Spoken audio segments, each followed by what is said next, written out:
पूरे देश दुनिया में बहुत ही कम समय में जिसने अपना नाम बनाया वो नाम बागेश्वर धाम के महाराज पंडित धीरेंद्र कृष्ण शास्त्री हैं। उनकी कथाओं में एक साथ लाखों लोगों की भीड़ जुट जाती है। उनके दिव्य दरबार को अपनी आंखों से देखने वाले लोग उन पर अटूट विश्वास करते हैं। आज इसी दिव्य दरबार की वजह से वो चर्चा में आए और इसी के चलते विवादों में आए हैं। विवाद तो चलता रहता है, लेकिन क्या आप जानते हैं कि बुंदेलखंड के इस युवा कथावाचक का सफर कैसा रहा है?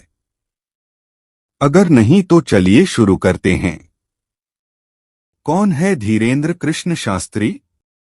मीडिया रिपोर्ट्स के मुताबिक धीरेंद्र कृष्ण शास्त्री का जन्म 15 जुलाई 1996 को हुआ था। पंडित धीरेंद्र कृष्ण शास्त्री छतरपुर जिले के प्रसिद्ध बागेश्वर धाम के पुजारी और कथावाचक हैं। इनके बारे में ये भी कहा जाता है कि वे बिना किसी व्यक्ति से बात किए उसकी समस्या बता देते हैं।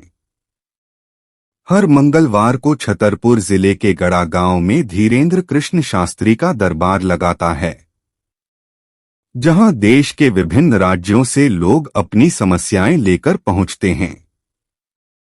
परिवार में कितने लोग हैं?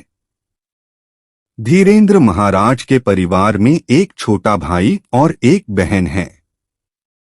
भाई का नाम राम गर्ग उर्फ सौरभ तो बहन का नाम रीता गर्ग है। पिता का नाम रामकृपाल गर्ग और माता का नाम सरोज है। बताया जाता है कि मां प्यार से आपके पंडित धीरेंद्र कृष्ण शास्त्री को धीरू कहते हुए पुकारती है। अब चलते हैं उनके सफर पर।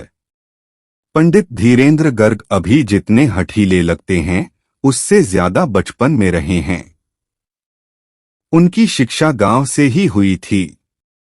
हाई स्कूल और हायर सेकेंडरी की पढ़ाई गंज गांव से हुई थी। धीरेंद्र का परिवार गरीबी में जी रहा था। पिता पुरोहित गिरी करके घर चलाते थे। एक समय ऐसा आया जब चाचा और पिता में नहीं बनी तो घर का बंटवारा हो गया।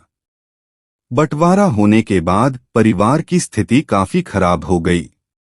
मां ने तब भैंस का दूध बेचकर परिवार को संभाला। इस बीच जब धीरेंद्र बड़े हुए तो कथा सुनाने लगे और धीरे धीरे वो इसमें रम गए। साल 2009 के बाद उनकी कथाएं बढ़ने लगी। इसी तरह वो गांव में भागवत कथा आयोजन करने लगे। अब गांव वाले भी पंडित बने धीरेंद्र गर्ग की कथाएं सुनने लगे। धीरू से बने पंडित धीरेंद्र कृष्ण शास्त्री बागेश्वर महाराज। धीरेंद्र शास्त्री ने अपने गढ़ा गांव में स्थित शंकर जी के प्राचीन मंदिर को अपना स्थान चुना। यहां भगवान शिव का ज्योतिर्लिंग है, जिसे बागेश्वर धाम के नाम से जाना जाता है। साल 2016 में यहां मंदिर में विशाल यज्ञ हुआ।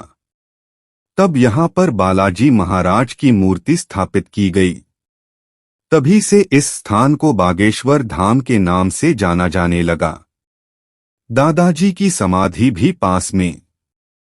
मीडिया रिपोर्ट की माने तो बालाजी महाराज के मंदिर के पीछे धीरेंद्र महाराज के दादाजी की समाधि भी है। इसी स्थान पर कई बार धीरेंद्र शास्त्री ने कथा का आयोजन किया था। यहाँ पर सभी धार्मिक लोगों को पंडित ने बुलाना शुरू किया और अपने धार्मिक ज्ञान शक्तियों से लोगों को जोड़ना शुरू किया। यही से पंडित धीरेंद्र कृष्ण शास्त्री बागेश्वर धाम के महाराज कहलाने लगे। कहा यह भी जाता है कि धीरेंद्र शास्त्री के दादाजी को सिद्ध प्राप्त थी और वो भी मंगलवार और शनिवार को दिव्य दरबार लगाते थे। धीरेंद्र शास्त्री अपने दादाजी को ही अपना गुरु मानते हैं। एक पेज पर लोगों के मन की बात।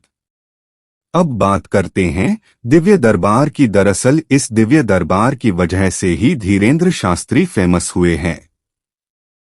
यहाँ जो भी लोग अपनी पीड़ा सुनाने आते हैं, महाराज जी उस बात को उससे बिना पूछे ही पर्चे पर पहले लिख देते हैं। अब ये सब देखकर अर्जी लगाने वाला भी हैरान होता है और ये सब देख रहे लोग भी सोशल मीडिया पर इसके काफी वीडियो वायरल हुए, जिस वजह से आज वो दुनिया भर में फेमस है।